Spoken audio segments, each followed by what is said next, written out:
नमस्कार दोस्तों, मैं कश्यप स्वागत करता हूं आप सभी का आहट एक अनहोनी की चैनल पर। दोस्तों, हमारी आज की कहानी मुझे भेजी है एक रिटायर्ड रेलवे ऑफिसर ने।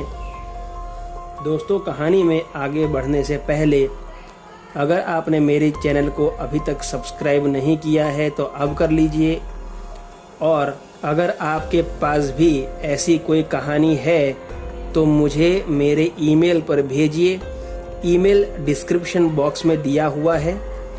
तो आइए बढ़ते हैं हमारी आज की कहानी की तरफ। राजीव जी की पहली पोस्टिंग हुई थी असारवा स्टेशन पर। यह बात करीब 40 साल पुरानी है और राजीव जी आज रिटायर्ड जिंदगी बिता रहे हैं। असारवा स्टेशन से उस समय गुड्स ट्रेन और पैसेंजर ट्रेन दोनों काफ़ी पास होती थी, लेकिन रात के समय वहाँ शांति रहती थी। वैसे भी गुड्स ट्रेन के अलावा सिर्फ 2 ट्रेन ही उस स्टेशन पर रुकती थी। बाकी सारी ट्रेनों का पासिंग ही होता था। रात के समय ज़्यादातर सिर्फ बैठना ही होता था। राजीव जी को करीब 2 या 3 दिन हुए होंगे अपनी पोस्ट संभाले। तब उनके सीनियर ने कहा कि राजीव, दिन में तुम फुट ओवर ब्रिज से आते जाते रहते हो, ये ठीक है, लेकिन रात के समय वहाँ से आना जाना मत। तब राजीव जी ने पूछा कि ऐसा क्यों सर? तब उनके सीनियर ने कहा कि अगर तुम ऊपरी हवा में मानते हो तो उसी का वहाँ डेरा रहता है रात में, और कई स्टाफ मेंबर्स को उसका डरावना अनुभव हो चुका है। और अगर ऊपरी हवा में नहीं मानते तो समझ लो कि मेरा ऑर्डर है कि रात में उस फुट ओवर ब्रिज का यूज़ नहीं करना है। राजीव जी ने अपने सीनियर की बात हंसने में टाल दिया और कहा कि ठीक है सर, जैसा आप कहें। कुछ दिनों बाद राजीव जी के सीनियर छुट्टी पर गए। तब राजीव जी अकेले ड्यूटी कर रहे थे स्टेशन पर और अपनी ऑफिस में बैठकर कुछ पेपर वर्क कर रहे थे।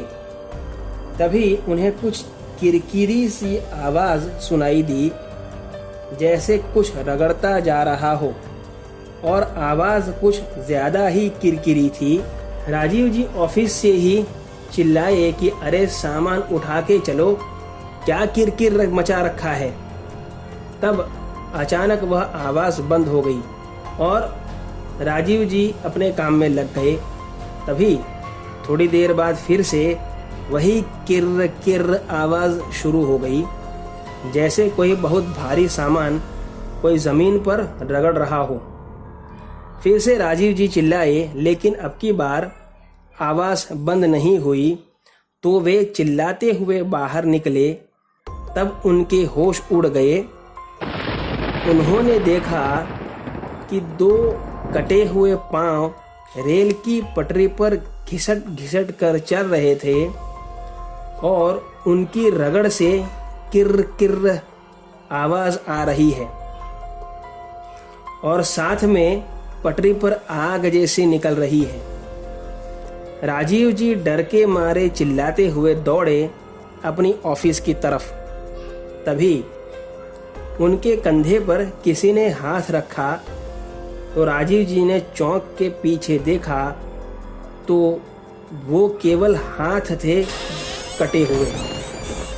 राजीव जी की जैसे सांसें ही बंद हो गई और वे डर कर सीधा फुट ओवर ब्रिज पर भागे। उन्हें ध्यान ही नहीं रहा कि वहाँ उन्हें नहीं जाना है। जब राजीव जी फुट ओवर ब्रिज पर पहुँचे तब उन्होंने वहाँ बगैर हाथ पैर के एक सर वाला पिशाच देखा, जो धीरे धीरे उनके ही तरफ बढ़ रहा था। राजीव जी भय के कारण ब्रिज से ही नीचे कूद गए।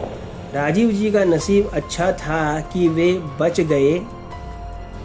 कुछ दिन हॉस्पिटल में रहने के बाद उन्हें छुट्टी मिल गई और तभी से उन्होंने अपनी ट्रांसफ़र करा ली थी और जीवन में कभी यह जानने की भी कोशिश नहीं की कि आखिर ये सब क्या था और उनके साथ ऐसा क्यों हुआ था। तो दोस्तों, कैसी लगी आपको आज की कहानी मुझे कमेंट बॉक्स में ज़रूर बताइएगा।